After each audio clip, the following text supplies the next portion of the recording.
Okay, so something is pressing me to do this video. I felt the need to explain the distinction between two communities, which, um, when reflecting, I didn't realize that these concepts were contained inside of communities. However, I see now that with the spreading of information at such a vast and um, quick way that I can see how that transpires for these concepts to build and through time and experience. It develops into communities. I see it, so I'm not downing it. However, at the same time, I think a distinction it needs to be explained from my perspective. I'm not even saying this is law. What I'm saying though is from my studies and what I deeply feel, this is what it is. And things that you can do to see if you agree or if you can grab it from your working memory is look at the definitions of the things that I'm about to explain and the things that are associated with them, and you can come to terms if you agree with it or not. If you still disagree apart from the definitions, then perhaps you have your own concept.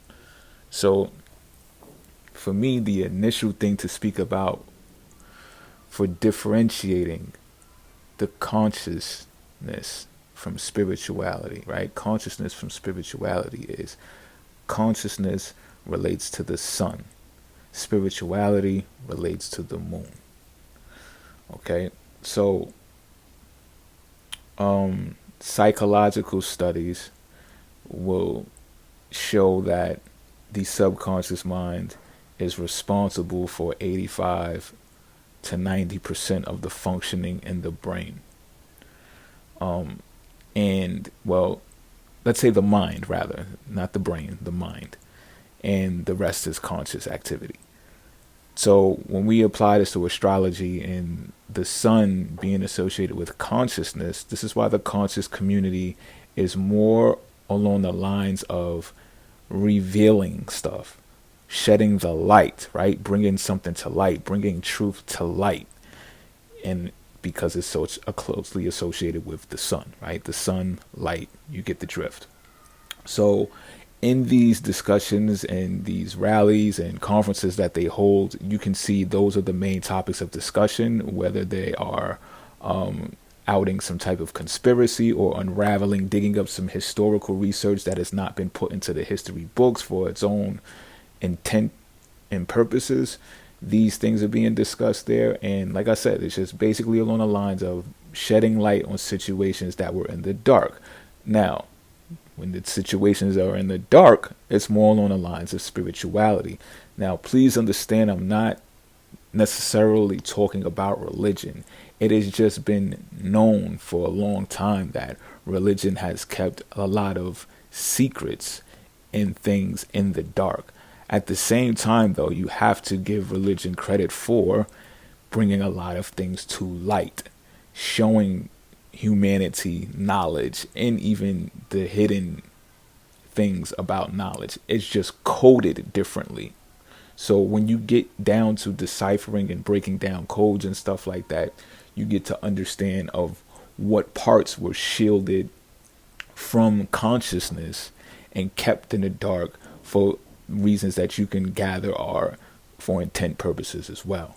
But for the most part, the subconscious mind rules the things that are in the dark. But why? Let's get more back to astrology and explain why that is. Let's think about the subconscious mind, right? Like I've explained in other videos, how the moon travels quicker than the sun. Let's keep it narrow to the sun, right? But it really travels quicker than everything else. So the ability to change one's mind is closely associated with the moon, and a lot of the times it can be based upon instincts. So where one is to focus, right? Whenever you hear the word focus and people are like, I'm focused, stay focused, don't drop the ball, stay focused. They are along the lines of the conscious community. They want to be conscious because, again, 10% of the brain runs on consciousness. And with all of these activities, all of this brainwave activity taking place in the dark in the subconscious mind, the conscious mind in the community anyway, feels that the only way to defeat the darkness is to remain focused, which is conscious to the things that are around you and the things that have been kept in the dark that you have found at least that be revealed, so that you don't fall victim or subject to those things in the dark, right? So when the things in the mind travel, so darkness can just be solely associated to the thoughts that run across your mind in a day. I mean, think about it. How many thoughts actually cross your mind each day in comparison to the amount of thoughts that either get expressed through your mouth, jotted down or on paper, or actualized, meaning you actually move on the thoughts that cross your head? It's probably, if you could narrow it down a percentage, it probably would result in 10% of those thoughts actualizing, because that's how conscious you are, right? I'm not going to say it's no way, but just to imagine all of your subconscious mental activity being actualized, you would have to really do some serious computing work, and it would take a lot of isolation, right? Because you couldn't be in a fast-paced moving environment depending on your subconscious mind every second of the way, because you would have to think, you would have to premeditate, you would have to ponder in some situations, right? In some though, because again, instincts will kick in, which is the flight or fright, and these are the things that are associated with the moon, to where you'll move despite what people are telling you to focus on. So let me think if I can grab an example that will explain this clearer. Let's say, all right, let's just say an act of war, right? And my condolences before I even get into this to anybody who's lost someone to war or something like that, right? But all right, let's reference it to, I think, Independence Day, when one of the pilots, they like rammed their ship on some like kamikaze shit into the alien ship and shit, and blew themselves up to like save the day or some shit like that, right? That's really like the Christ consciousness, right? When you think about it, how religion depicts it, like, oh yeah, sacrifice the one for the many, and the blood of Christ covers everybody's sins, X, Y, and Z. And this is a testament to the conscious mind that says, okay, you are aware at the task at hand, and you must stay focused, you must stay awake, right? This has nothing to do with sleep. This has nothing to do about your dreams and what your dreams are telling you, what your intuition is telling you. This is a program that says, keep the lights on. This is what must be done in order to win the day, or whatever the case may be. So this has to be carried out, right? That's consciousness. That's the conscious community, right? So if they say, okay, this, like let's say a scientific experiment done on humanity that was illegal and dehumanizing and derogatory, right? That can't happen again. Therefore, we must act on this accord and stay woke, y'all, right? Be conscious of the way that these strategies are devised, because if we don't thwart them, they have the potential to occur again, right? So that's where consciousness community is at, in a spiritual community. And I know this may offend some spiritualists, however, it has to be said anyway, that a lot of conjuring, planning even, a lot of it takes place with the subconscious mind. Some of it is innocent, like reading. Some avid readers just love to read, and they absorb information because what it does is it gets stored in the mind.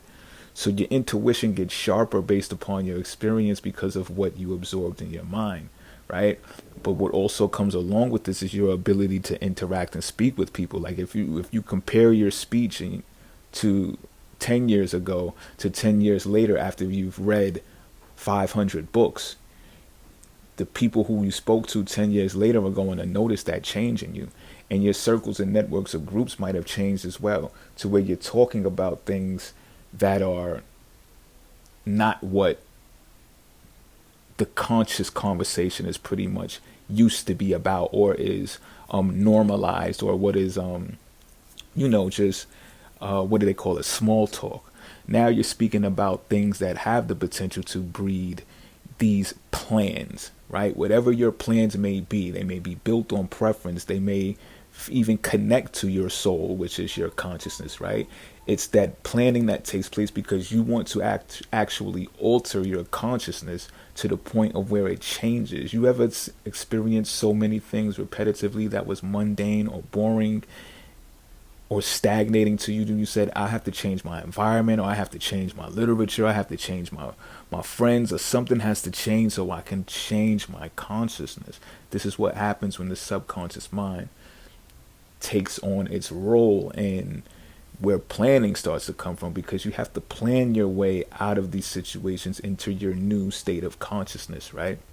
So with this can come, who knows, you might be a herbalist now, you might be in support of gentrification now, you might be in support of segregation, colonializing, you might be in support of a whole bunch of things, maybe communism, maybe capitalism, maybe Marxism, things that you weren't into before, and things that your immediate social group probably may not connect with, but now you do.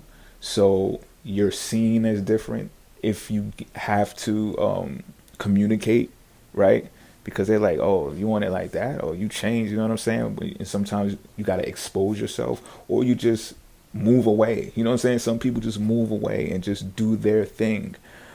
These things, however, can be seen as ill advised or ill devised, or just coming from a place of, wanting to hurt someone, when in actuality it's about being instinctual to preserve your own life. You get what I'm saying? And this is a huge thing that I felt the need to express, because I think people want to associate spirituality with this connotation that nothing can go wrong, or that no one gets a bad thought, or no one can have a bad day, or no one can feel down, no one can feel angry and stuff like that. No, it's actually the contrary, because your instinctual gut will assist you in feeling those emotions more when you're dealing with spirituality, right? Conscious community, they're more along the lines of being sturdy in the face of adversity and saying, this is what I will accept, this is what I won't accept. The mind is made up. There's no planning, or there doesn't have to be a plan in play. It doesn't have to be something that you can be interchangeable about in order to preserve your life at the drop of a hat. It's like, no, this is the task at hand. I mean, think about it, right? And this is what mutable signs experience a lot.